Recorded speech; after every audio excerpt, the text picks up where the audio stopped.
Autel Evo2 Pro, Lite Plus. Which one's better? Let's find out.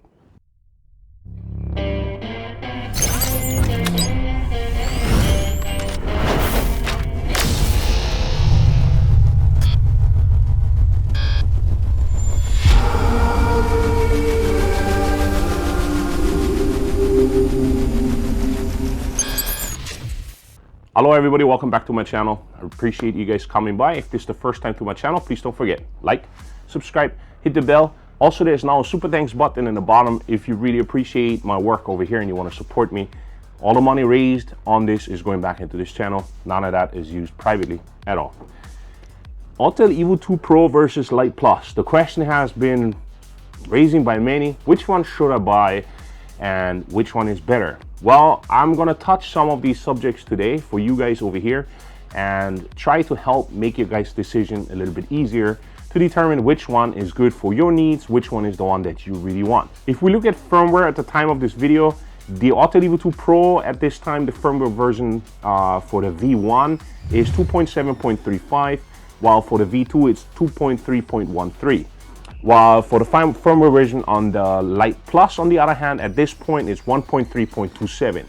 That dropped about a month ago, and so I had enough time to review this stuff, and it's been a combined 20,000 miles that I actually flew these guys, so I know a little bit about it. It's one kind, a little bit. If you're looking at price-wise right now, the Autel Evo Lite Plus has the top hand on that part because after taxes and shipping and everything all together, the premium bundle goes at this time for roughly about $1,900, including tax and shipping.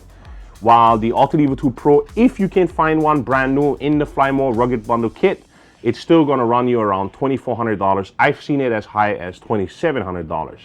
But now, looking at build quality wise, when you compare these two together, the Autel Evo2 Pro is the heavier of the two, but also is the more solid build one, while the Autel Evo Lite Plus had one thing in mind: saving weight and size. Portability seemed to be a function that they wanted to introduce in this whole thing, while the Autel Evo2 Pro, in my eyes, is built a little bit more solid and better in quality.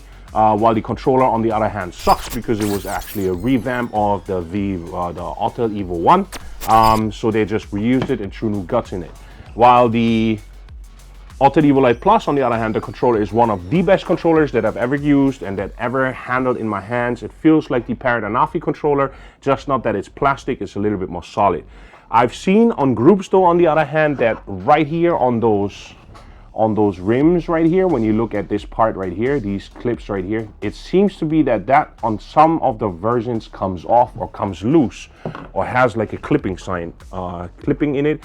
I personally didn't experience it, but I've seen that in groups, so I wanted to point it out because it's not only that it was just one person, it had like 3 or 4 people that had that, so it's just like that the connection wasn't really good in there. Besides that, at the time of purchase, when I bought the Autel Evo2 Pro, on the other hand, customer service was second to none. It was super good, which I can't say about the Lite Plus at this point because I have been told by Autel itself that they suffered a great loss in personnel based on that they pulled a lot of staffing from customer service to actually to stock up whatever drones because they had a tremendous amount of sales. Which in my eyes tells me you make more money, so that means you should hire more people to actually come up with the customer service that everybody was used to having from you.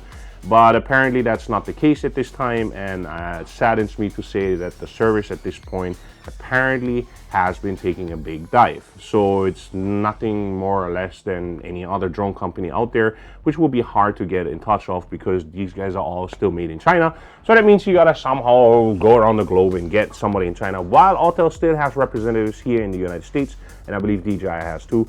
But service-wise, it has taken a tremendous dive, so it's not really that great. So service-wise, these two in itself, yeah, it's the same company, so service is going to be not as good as it used to be when I bought the Evo2 Pro. Now, when you're looking at flight time battery-wise, because of the lighter build of the Autel Evo Lite Plus, you're getting out about 35 minutes to 36-ish, even though it's advertised as 40-ish. but the 36 or 30 minutes you only get if you're really pushing it. If you still stay with the 25% that you don't want to go down, the Autel Evo 2 Pro with brand new batteries that I have, I get about 28 to 30-ish minutes, while with this one I get about 32-ish to 34. So there's a difference of like 4 to 5 minutes in between two, which the Autel Evo Lite Plus has because it's lighter and smaller, and apparently the battery technology is 2 years younger, so therefore it is a better flight time for that buck over there. Besides that, the controller, on the other hand, on the Autel Evo 2 Pro, in my eyes, lasts longer than the one on the Lite Plus, and that is because I'm using the Triple Tech Pro 8 at this time, and that does not really draw any power, as prior to that the Triple Tech 7 Pro did, which shortened the life of the Autel Evo 2 controller dramatically by like 2 to 3 batteries. On this one, on the other hand, I only got out like 3 batteries with the Triple Tech 7, but without it, with the Triple Tech 8 nowadays, I get like 5 batteries before I have to recharge this controller. The new controller on this Autel Evo Lite Plus has the capability of removing the sticks and clipping them into, if you purchase a third-party slot that you can just put in there. I've seen people actually suggesting to throw these 2 controller sticks into your bag if you just want to drop it inside there and then take it out of your bag after. I do not recommend that because I lost a set of these. So I had an extra pair of controller sticks that I threw inside the bag, and by the time I reached over there, I don't know what had happened. If the bag was turned upside down or whatever it was gone. I couldn't find it. It was gone, and I'd rather have something like the Sky-Fi area where I can just clip it in and just have it on the controller itself, which would have been great if they would have a design just like DJI does, where the Autel Evo Lite Plus actually puts that stick thing into the controller itself. Now, to come to the best of the best, in my eyes, cameras in drone, in this price class, in this category, whatever, because we have so many other opportunities out there, but in between these two guys, which one is the better one? In my eyes, at this point, they're equal, because the camera quality itself, in detail and in sharpness and all that stuff, the Lite Plus takes it a little bit further and is a little bit better technology, but it does not deliver as the Autel Evo 2 Pro does with log and 10-bit, while this one is log but 8-bit. So plenty of people grumbling about that they cannot have that, especially now that I heard that the Mini 3 Pro at this time introduced with the new firmware update a log 10-bit color profile, so which is tremendous if it's true. So I'm not quite sure if it is true, but at the time of this video, I just literally read it before I started making this. So that is a big downfall for the Lite Plus, where color grading, if you need it in the ways of a professional grade, you only will have delivered 8-bit. Other than that, these cameras are tremendously good. They have super good image quality. You cannot go any better than this at this time, which is available on the market.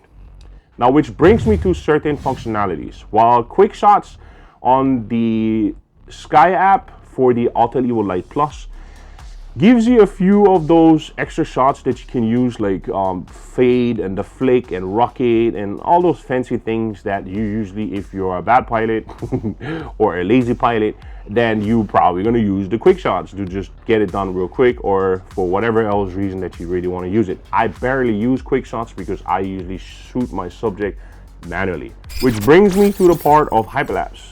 Hyperlapse is one of the functions that I look in personally at the most, while the Autel Evo 2 Pro at time of release and at time of release of the Hyperlapse, which was a couple firmwares down the road, was horrible. It was terrible. It had drifting, it had following, it had tracking, it had everything inside there that you don't want in a Hyperlapse, because as a Hyperlapse, as everybody most likely knows, is you want to stay stationary and you want to capture whatever there is, but from a higher standpoint, right, up in the air.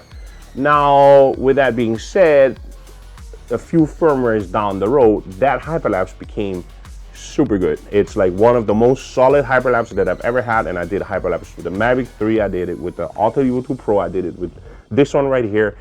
And I have to say the Lite Plus at this point is not, at this time of their firmware, which is 1.3.27, it is currently not on par with the Autel Evo 2 Pro. You still have weaving, bobbing, dropping, and I'm not sure if it has to do with the stability issue. That brings me to the next part, where the Autel Evo 2 Pro was considered as one of the bricks in the air, and it is literally a brick in the air. I flew this guy up in 9,000 feet height with tremendous winds up to 75 miles per hour gusts, and the drone didn't go anywhere. You couldn't tell in the footage that it was that windy. I could see it on the outside while looking at the drone that she was swerving all over the place, but on the footage itself, you could not tell that that was the case at that time of the video. While on the other hand, with the Autel Evo Lite Plus, I have some drifting issues, I have some positioning issues, I have some issues because she is so much lighter. Stability wise, the drone itself is not as capable as the Autel Evo 2 Pro, which gives it more towards the Autel Evo 2 Pro at this time. So I'm hoping that they either find a fix for it or that it's a software issue, but as far as I've seen with all the updates that were happening, it's not a software issue, guys. It's literally, it's a build quality issue based on that they wanted to save on space and weight and portability. So having a brick in the air, which brings me to functionality based on controller and controllability. So a lot of people said, oh, this brick in the air, and I agree. It was horrible at some point. It was so sensitive for the Autel Evo 2 Pro that she was too aggressive in everything that she was doing, and it wasn't really the greatest thing. But they changed that with the latest update, that even the gimbal itself has the gimbal ramp, and it's super smooth and super solid. I created a continuous shot just to show you right here how easy this gimbal can actually move now if you fly it in manual. This shot that you see right here was totally shot in manual move, and it was totally shot with manual everything, including moving the gimbal itself. And I just made, it's nothing else that I wanted to point out to film this, just to show you how smooth it became.